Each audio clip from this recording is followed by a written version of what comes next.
And this is what the guys mean when they say there is no good girls in our community. There are plenty of good young women in our community. And this is what the sisters mean, the ladies mean when they say there are no good men in our community. There are many good individuals, noble individuals, honorable young men in our community. So what's happening here? I'll tell you what's happening. Number one, for the men, you ain't no Drake. Please, understand this. What do I mean? Some guys, the way they reflect themselves, they portray themselves, is that he is, number one, on a permanent vacation. He's on a permanent vacation. Always going around, smoking argila, 4 a.m., posting 4 a.m., he's smoking argila, shisha, at the shisha joint. He's irresponsible. Seems like he's the most careless dude ever. Obviously, nobody wants to start a family with you, my brother. Before you think of marriage, and before you complain about there are no good girls in our community, you have to start with your own self. Stop thinking about marriage for a moment. Stop thinking about wanting to find someone. You have to settle down yourself. You have to start acting with responsibility as an adult. Ask yourself, if I was a woman, would I want to marry myself? Would I want to marry, you? And answer yourself. That is something very serious to think about. So what should I start with? Start with fixing your bed when you wake up in the morning. Make your bed. You think this is funny? I swear to you, wallahi, many of the men in our community. It takes 30 seconds. Make your bed. Learn how to use a vacuum cleaner. Watch a YouTube video. How do you turn it on? How do you vacuum? Start acting more responsibly. Make better decisions. Don't stay in this teenage phase. You're no longer a teenager. Now you're an adult. You want to become a father. You want to start a family. You're going to be responsible for other individuals. If you're out there every day smoking shisha until 4 in the morning, when are you going to wake up and go to work? Work hard. I say, no, inshallah, when I get married, now I have my freedom. When I get married, I have to work hard. No, start working hard today. Take life seriously. Most importantly, cut some of your friends. Look, you were a friend with this guy in high school, maybe college. Do you still need him? Is he really a friend? Is he somebody positive in your life? Yes, you may love this person. You truly love this person, but sometimes you need to cut that relationship. If this person is calling you every night, yalla, shisha is ready. The faham is on the fire. Cut this guy out of your life. I'm not saying don't ever smoke shisha, don't ever have fun, don't ever hang out with you, but don't get addicted. And look, some people, let me be honest with you. Some people, they come from money. MashaAllah, his dad, he's very wealthy. And he's giving this guy $10,000 at the beginning of each month. Let him go and do whatever he wants with it. Is that the case for you? You got to hustle. You got to work hard. Today you are young. Get yourself in the habit of waking up early. Sleep early. Exercise. Think of yourself. Think of your health. Get a haircut. I see some people, wallah, some of the youth today. I'm thinking, why?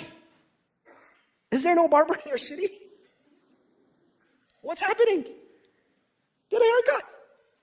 Fix your beard. Some of them, his beard starts by his eyes and it ends, it gets connected to his chest hair. Groom yourself. Take care of yourself. Iron your clothes. Dress properly. Don't dress like you're in the 9th grade. Well, I've seen some 30-year-olds, they dress like they're, in the 9th grade. This is inappropriate. This is not manly. Ask this side of the hall. Does anybody want to get married to a 30-year-old man who dresses like a 9th grader? Raise your hands. It's common sense. Because I see people now in their 30s and they're still single. And look, things have changed. Go read Pew. In the 90s, in the 80s, people were getting married in their 20s. Then it shifted in the 90s to 25s. Now it's shifted to 30s. People like this comfort. I'm going to just be lazy. I don't want to be responsible for anybody or anything. I'm just going to live single for the rest of my life. Yeah, whenever, maybe I'll get married. This maybe I'll get married doesn't work in Islam. In Islam, the reality of the issue is if you stay single until you're 30, you've piled a lot of sins. Do not fool yourself. So the first thing, brothers, before you think of marriage, because I know people who do get married before they change those habits, and he's still sleeping until noontime. And his wife is working. He's still going out until 4 a.m., smoking shisha with his friends. He's still on constant vacation. He still doesn't make his bed. He doesn't feel responsible. That marriage is bound to break. That's why we have skyrocketing divorce rates in our community now. Once you change your habits, you feel good about yourself, then you will attract the right individual, I guarantee you. You don't have to look for them in the wrong places. They will come to you. Allah will send them in your way. Now, sisters, please remain seated during this portion. Keep calm.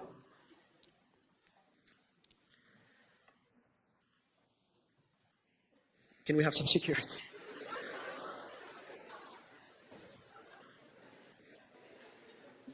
Look, for the sisters, I'll say this. I'll say, unfortunately, the sisters also portray on social media what they really aren't. And that is the truth. And I don't want to generalize. I don't want to say every single, some people say, I don't even have social media. I'm not talking about you. Okay? I'm referring to what's causing this problem. So now we know, when the sisters say there are no good guys in the community, we know what the problem is. They want somebody responsible. They want somebody who's ready to start a family. Now, what do the guys mean when they say there's no good girls in our community? Look, I know a lot of the sisters, they help their mothers in the kitchen, for example. They cook, they clean. But they never post that on social media. That she's helping her mom in the kitchen, or she attends a majalis in full hijab. She's part of the community, she's volunteering. That never shows up on your feed. But what shows up on their feed? Oh, I'm struggling to get into Louis Vuitton. It's been like 2 hours already. And I'm trying to buy my Louis Vuitton bag. And yeah, it's been a hard, terrible day. And yes, nobody wants to see your nails on social media either. I just got out of the salon, and we all know you have nails. It's normal. Every human being has nails. Men don't want to marry your Louis Vuitton purse nor your nails, believe me.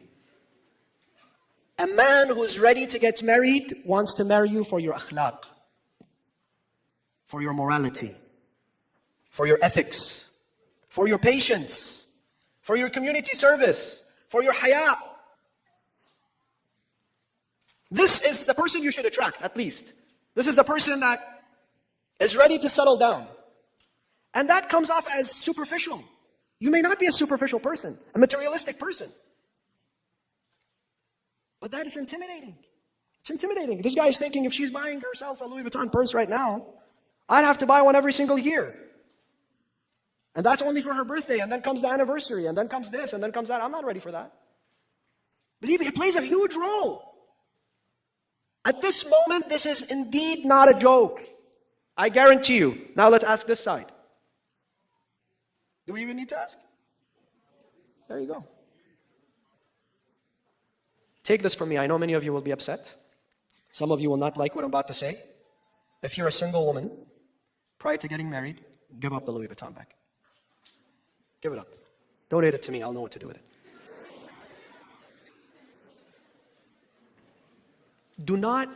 I know many of the sisters in our community, they have a passion for faith and motherhood and taking care of their families and iman and faith and akhlaq. But that's not what's appearing on your feed.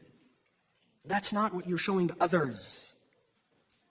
And that's what guys mean by, there are no good girls in our community. Because he's not ready to settle down for somebody who he thinks he can't keep up with. The only way for me to get into her heart is through the Louis Vuitton bag. If I can't afford getting her one, she won't like me, she won't love me.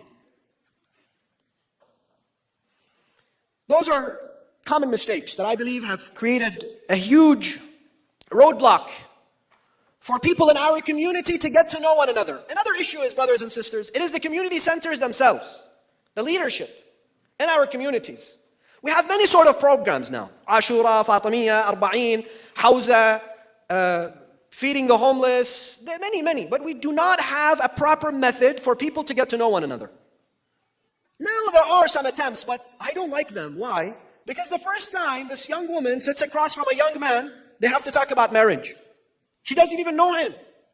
It's very weird for you to sit across from somebody for the very first time. Salaam alaikum, what's your name? My name is Ali. What's your name? My name is Fatima. How many kids do you want to have?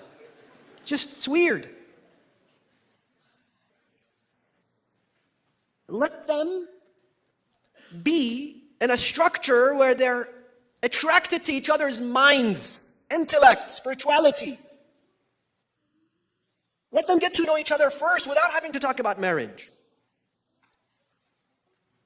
Without having to talk about things that make things awkward, because, maybe she'll talk to him, he'll talk to her, maybe they see each other in such and they don't want to get to know each other for marriage.